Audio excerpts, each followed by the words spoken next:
Welcome to PerspecTV, where we see tech differently. So for this episode, we're going to talk about SDLC. What is SDLC? Kasi ngayon maraming mga lumalabas na mga mobile apps actually. Nagkaroon ng App Store, nagkaroon ng Google Play, and right now, meron nga yung pinakabago, yung Huawei App Gallery. So, dyan nag-upload ng mga mobile apps that can be downloaded by smartphone users o ano man yung smartphone na gamit natin. For this, actually, I don't want to call this a lecture. Baka tulugan nyo or baka hindi nyo panoorin, di ba?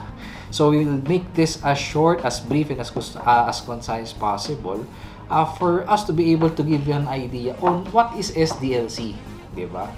What is that? Ano ba yun? What is the significance of that? And why are we going to talk about it? Kasi for the next series of episodes, we will be doing app reviews. So we're not just doing device reviews or hardware reviews, but we're also going to do mobile app reviews as well. And the other systems na po pwede rin nating ma-review.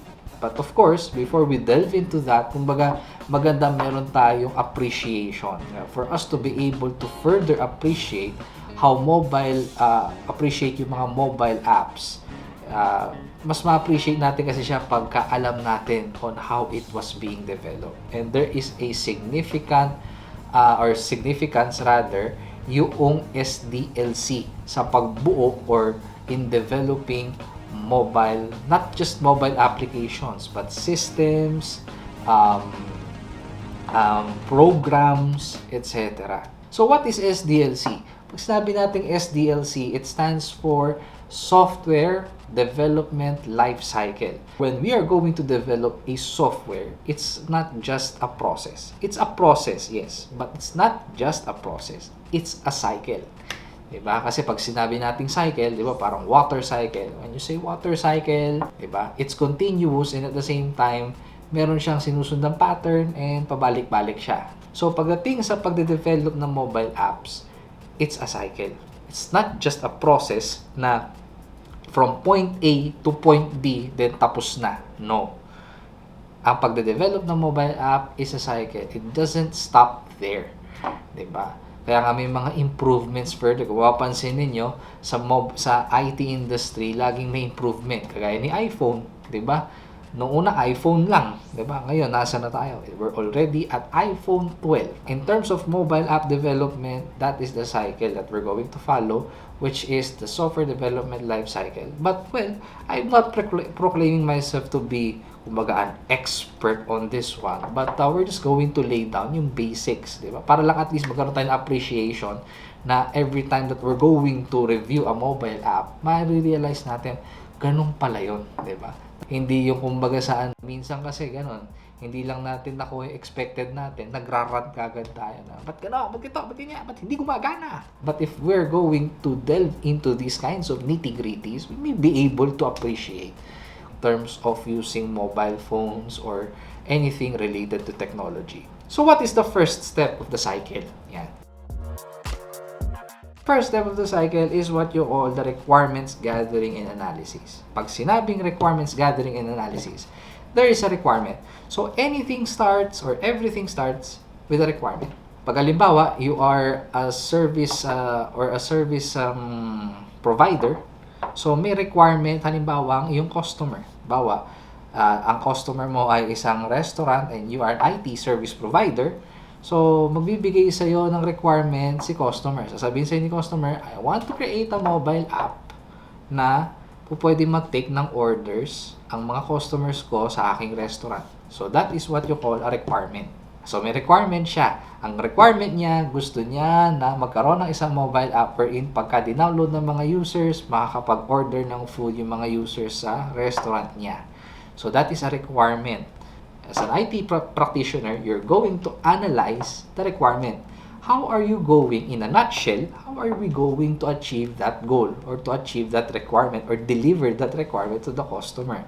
Mag-a-analyze tayo ngayon. Ganun ba? Gusto niyo ng mobile app? So, ano part na requirement? Anong itsura ng mobile app na gusto mo? Ano ang kulay? Ano look and feel? Ano ang behavior? Meron ba log-in yan? Meron ba log-out? Paano bang ordering? Bawat pagkain ba sa menu, meron bang picture na i-display sa screen? Meron bang description ng pagkain? Meron ba, nandun din ba yung ingredients? Etc. etc. Yun. So, asking those questions as an IT practitioner, practically, you are analyzing the requirement of the customer. Yan. So, if you're a service provider and someone is a customer, that is how requirements gathering analysis works. Pero halimbawa mobile app, sa mobile app wala ka namang particular na customer na tinitingnan. So practically, when you thought of something, when you have thought of a principle or a concept of a mobile application at yun ay gusto mo mabuo, that is already considered, that can already be considered as a requirement. Just for example, gusto ko makabuo ng mobile app na makakakontrol ng spaceship. So that is already a requirement. Based on that requirement, you're going to analyze your own requirement. Ano ba specs nung app ko? Ano bang kukontrolin sa spaceship? Yung bang bilis, yung bang agility, yung bang strength, yung bang konsumo ng whatever, di ba?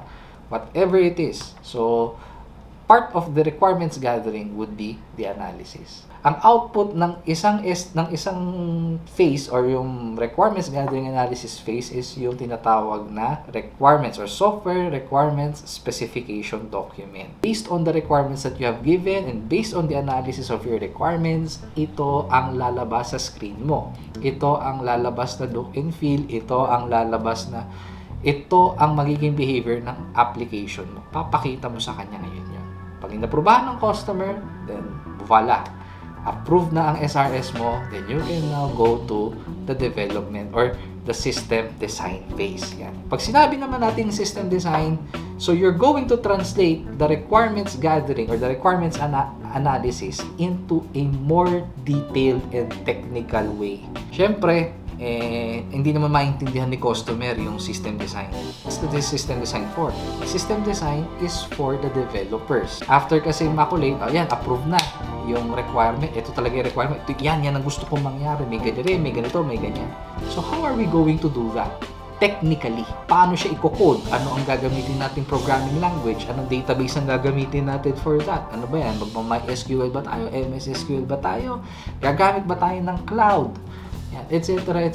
That will be included in the system design. And yung system design, meron na namang document output yon once it's done. And what is that document output?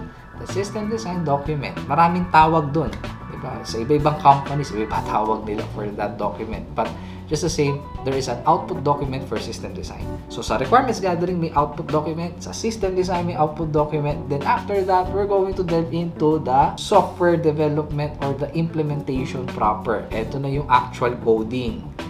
Yan. Alam mo na ang gagamitin mo, halimbawa, programming language is PHP. Or if you're going to create an iOS app, you're going to use, halimbawa, Objective-C. O gagamit ka ng Swift. Yan. So, yun yung alam mo. That's based on the system design. So, you're going to do the actual coding. Yan na. Diyan na ngayon magsisimula yung coding. So, hindi ko muna kaisip kagad tayo ng concept. Code ka kagad. Hindi. Maaaring sa project sa school, gano'n. Pero pagdating sa IT industry, hindi gano'n. We don't just jump into coding.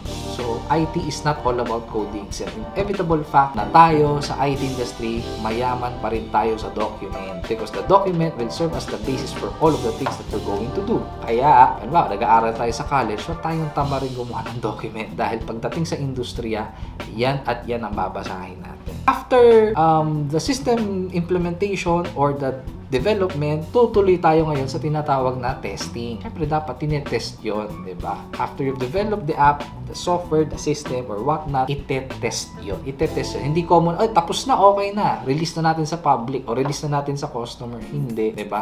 Tinetest yan to measure or to assess kung gaano ba katibay yung product na ginawa nila. Same is true with the applications. Tinetest yan. Tinetest yung functionality, tinatawag na stress testing, security testing, VEPT, source code audit, etc. Then lastly, after that, tapos na, pumasa na sa testing, okay na to, pwede na itong i-release, na-test na natin. The last step would be the deployment. Ide-deploy na siya. Ide-deploy na siya sa production. Halimbawa, i-go live na, ide-deploy na siya. It will be made available to either the customer or customers and to the public if you are producing or if you have created your app as a product to the masses. that is the basic of SDLC. Pero wala pa yan. Kumbaga, that is just the icing of the cake. Kumbaga kasi, what I have mentioned sa pilot episode, I am a project manager by profession and each phase are not simple phases. Maraming nitty-gritty, maraming intricacy. Kumbaga sa isang doktor, you cannot be the jack of all trades. Hindi pwedeng kabisado mo ang requirements gathering, system design, implementation, testing, and deployment. Kabisado mo lahat. Hindi. There are people specialized in requirements gathering. There are people specialized in system design. There are people specialized in development. So that will be siguro the content of our succeeding episodes for this. Just for us to be able to have an idea, anong pala, marami palang pinagdadaanan. Hindi pala siya ganong kasimple. Pagka developer ka, meron kang bug na hindi ma-fix, hindi mo basta matutulugan yun. Matulugan mo man, mapapanaginipan mo yun. Diba? Kasi naging experience ko yun. So, in a nutshell, that is SDLC. So, we're going to make this as a series of videos. So, hopefully, on the next series of videos, we will be able to expound each phase for us to be able to delve into the nitty-gritties. And if you're a student, an IT or computer science student, maybe after this series, you will be able to assess kung saan ka ba nagbe-belong. Marunong ka ba sa analysis na requirement? Hilig mo bang mag-develop? Hilig mo bang mag-test? Hilig mo bang mag-deploy? Mahilig ka ba sa mga hardware? O magaling kang mag-isip ng system design in order to address the requirement? It depends upon you. Bago ka mamili, kailangan well-versed ka muna. Kumbaga, meron kang idea on each of these phases. So until there, shinorkat na natin. Siguro, don't forget to like, comment, share, and subscribe to our channel. Share this video if you want to. Just use the hashtag #CTechDifferently and hashtag PerspecTV on SDLC. You could send us an email at letstalk@perspectv.net. Mind you, this is just the basic, not only the basic, just the icing of the cake, the tip of the iceberg. Yan pa lang yan. Diba? Cannot just talk about everything in one sitting anyway na less than 30 minutes pa, diba? So, basically, that's it. And I hope kahit paano meron kayong napulot ng kahit kapiraso. Although, of course, with all humility intact, we hope we could create more of these videos in order for us to help each other and find your career path, diba? Mahanap natin yung sulok natin takda sa ilalim ng araw. Until here, and as a wise man once said, it is good to see things in a different perspective. Thank you everyone. Have a great day.